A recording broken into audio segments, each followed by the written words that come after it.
Welcome to Friday Morning Dharma on May 16th. Let's go ahead and settle into a comfortable meditation posture.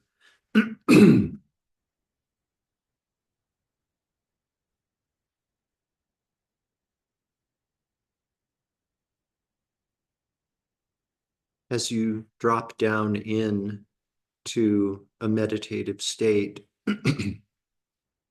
I would invite you to give yourself permission to take refuge, to take true refuge in your meditation practice, which is to say, taking refuge in the true potential of your own mind.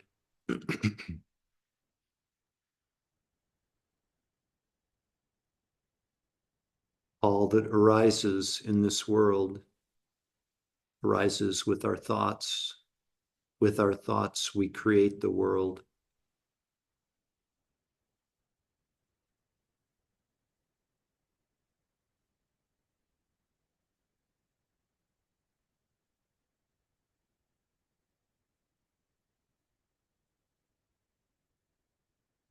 There is refuge to be found in the mind, in awareness. And because your body and your mind are not separate, there is refuge to be found in the body. And with that, I'd like you to please draw your awareness inside of your body and become aware of sensations. Sensations that may start in your hands and your feet in the form of a tingling, perhaps a lightness, perhaps a heaviness, perhaps a pulsation.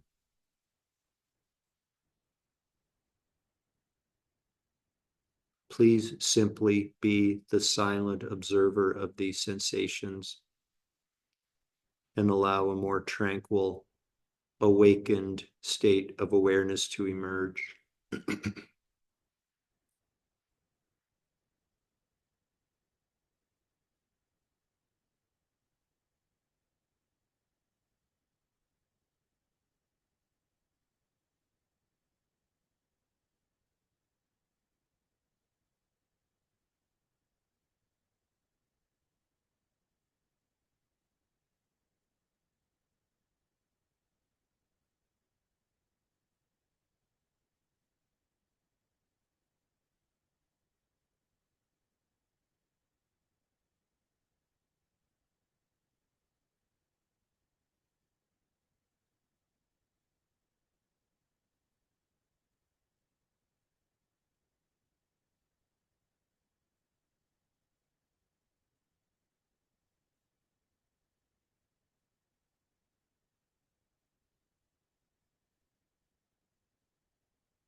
The Mahasiddha yogi named Tilopa gives us the following advice.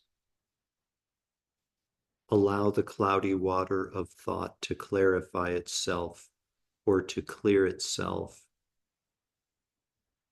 Do not attempt to stop or create external appearances. Leave them as they are. If you are without acceptance and rejection of external appearances, all that appears and exists will be liberated as insight.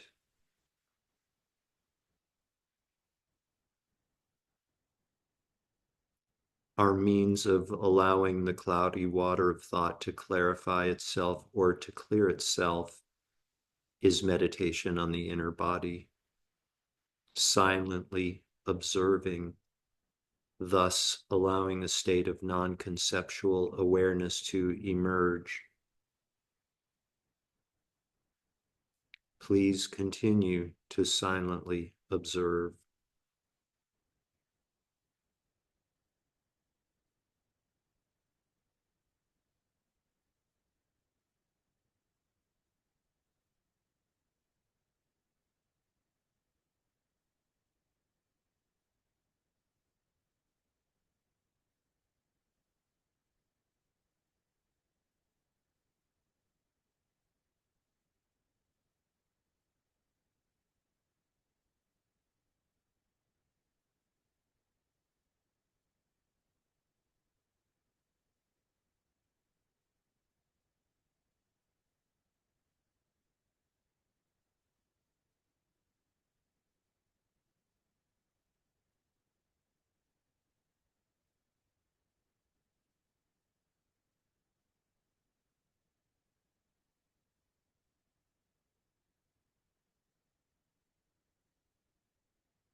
If you rest in this, you will be liberated from the prison of samsara. If you rest evenly within this, all of your wrongdoing and obscurations will be burned. This is called, for those reasons, the torch of the doctrine.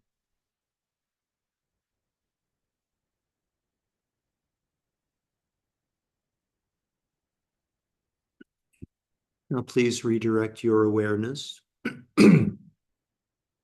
Become aware of this collection of karmic effects we've decided to label physical body, and allow your breathing to become less shallow.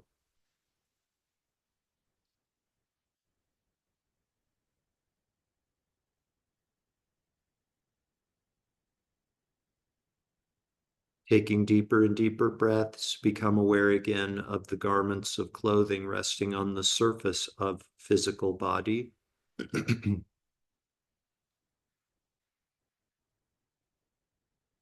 Become aware again of your surroundings inside the room you're occupying.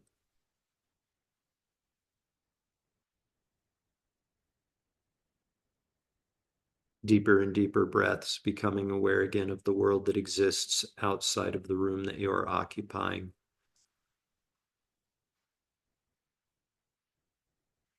We dedicate all of the merit from this morning's meditation to world peace. May all beings without exception soon come to enjoy a state of complete, perfect selflessness. May all beings without exception be happy, peaceful, contented, and free. And may all beings without exception be completely free from all forms of emotional and physical suffering.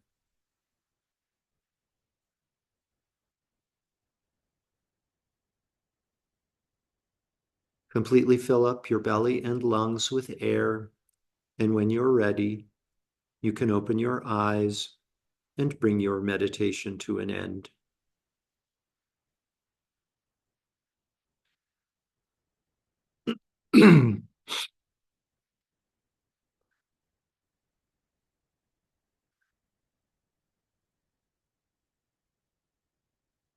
Thank you very much and welcome back.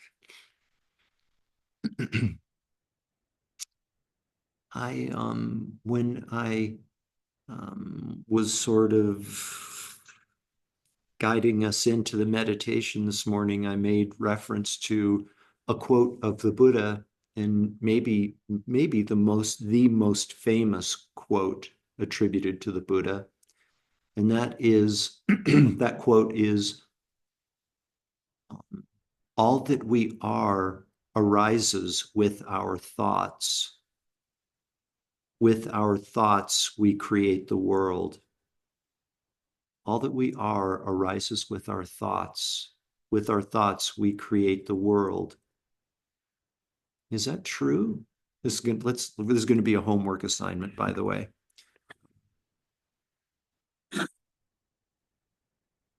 A homework assignment for which no submission is going to be requested, or there won't be any test. But maybe we'll talk about it next week. And my appeal to you for this assignment to ask yourself, is that true? Does that sync with what we talk about in terms of conceptual thought and non-conceptual awareness? All that we are arises with our thoughts. With our thoughts, we create the world. Yet, in our meditation, I referred to a quote by the Mahasiddha Tilopa, who says, allow the cloudy water of thought to clarify itself. So thought, conceptual thought, is kind of cloudy, as in it obscures us from seeing things clearly, right? Do you see that? Yet at the same time, Buddha is saying, with our thoughts, we create the world. Are those two observations slash suggestions in opposition to one another? I mean, strive isn't a good word. Through our meditation practice, we seek to come to rest in a state of non-conceptual awareness, free of conceptual thought. That seems to be consistent with Tilopa's advice: allow the cloudy water of thought to clarify itself or to clear itself. Yet here's Buddha saying, with our thoughts, we create the world. All that we are arises with our thoughts. Are those compatible? Are they in conflict with one another? I would invite you to think about that deeply over the next few days, weeks, lifetimes. And maybe we'll talk about it another time. So, something else I would invite you to think about is this whole notion of what Yangye Mingyur is encouraging us to do, and that is to recognize that we are constantly in a state of transition. That's what, if one were to make me identify like the main message from Yangye Mingyur in the book In Love with the World, it would be that we are in a constant state of transition. There is no abiding. We're constantly in a bardo state. And there is peace and freedom, Yangye Mingyur is telling us. There is freedom to be had from recognizing that we are in a constant state of transition. Speaks to impermanence. The impermanence, all that arises ceases. How are you doing with that practice, with that recognition?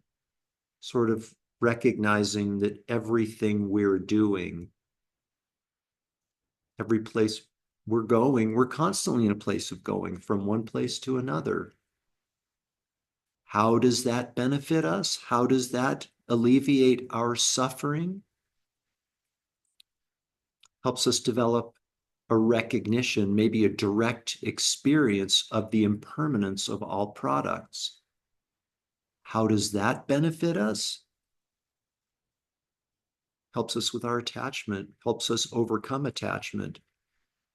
If we recognize that everything, including ourselves and our situation, is transitioning from one thing to the other, seems like it would be easier for us to let go of things, right? We're transitioning. This relationship, this material possession, this praise that I've received, this status that I have, I'm transitioning out of it as I speak. Yeah. So what is there to be attached to? That thing that I'm attached to, it's gone. Like our finger in the river. Yeah. Just my appeal to you guys is to check and see, does that make sense? Even more than sort of contemplating, does this make sense? Try it out in your daily lives and ask yourselves, does this work? And just one last little appeal is give it some time, right? Give it some time to see if it works. Yeah, kind of maybe the rest of the morning might not be long enough of a sample set. Okay. So Yangye Mingyur's story is progressing, you guys. He has he's left the monastery, as we know. He's on a train from Gaya, from the train station in Gaya to his destination. He's arrived at Varanasi train station. He says that the train station is 5 times larger than the train station at Gaya from which he left. So I'm going to read a little from In Love with the World.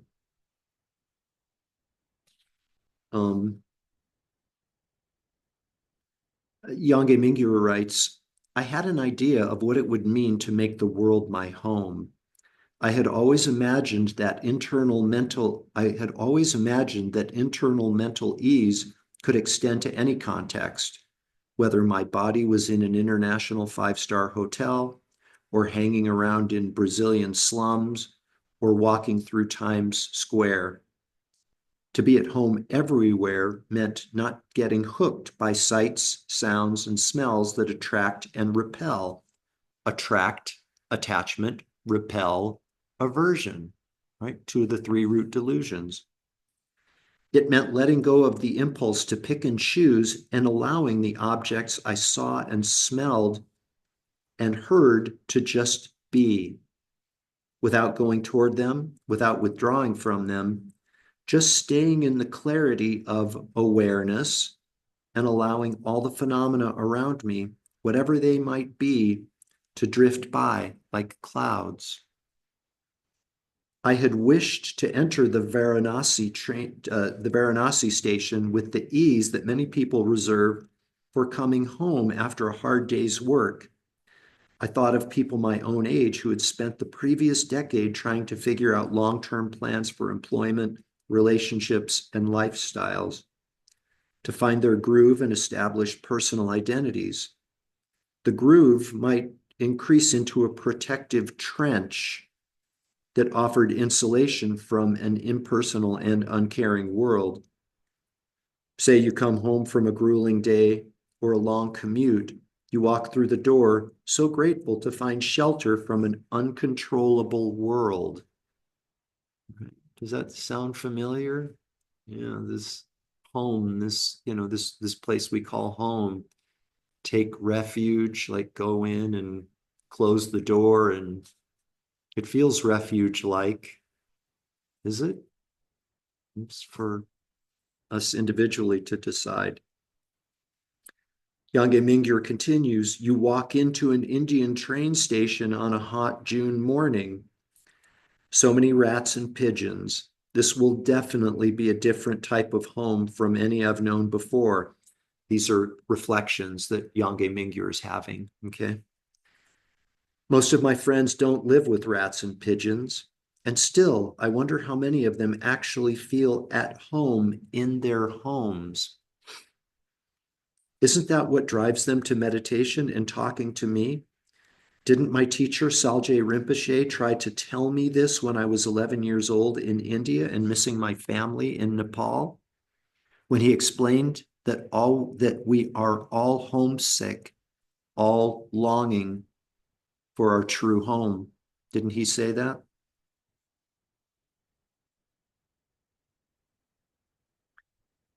So, let me just see here.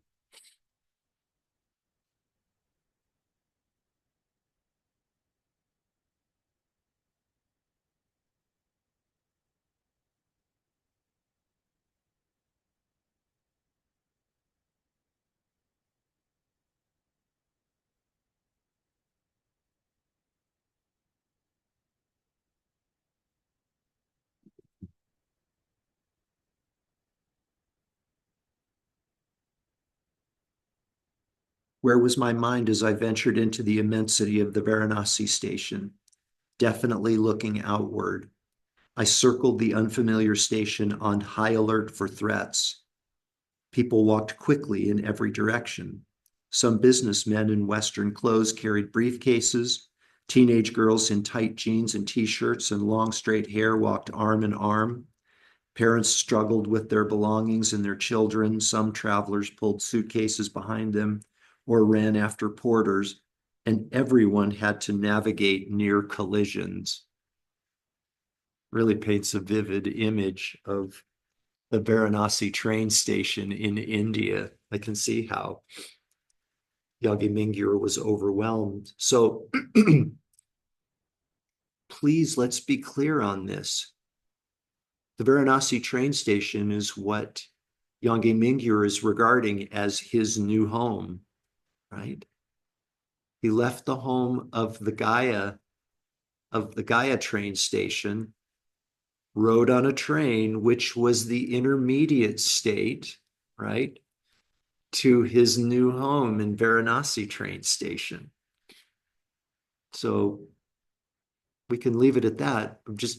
Let's be clear, to the extent that we didn't recognize it before, the train ride for Yange Mingyur is a metaphor for death, intermediate state, rebirth, leaving behind his old home in Gaia, intermediate state of the train ride with all of the smells and sights and things that he was completely unfamiliar with, dirty floor, general class train station, people bumping into him, an uncomfortable, unfamiliar environment, like the intermediate state between death and rebirth.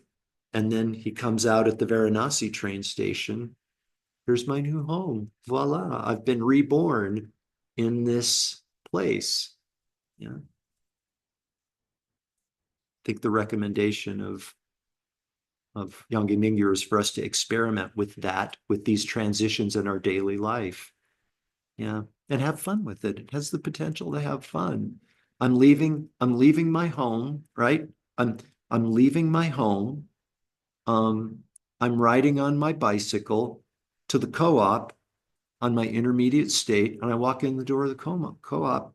Here's my rebirth in the Silver City Food Co-op. Yeah. Transitioning all the way, and each transition has a transition, and each home has a transition. It's all in a state of becoming. So please experiment with that and contemplate deeply. Now, 901, you guys, happy Friday. Thank you for being here. Thank you so much, Jeff.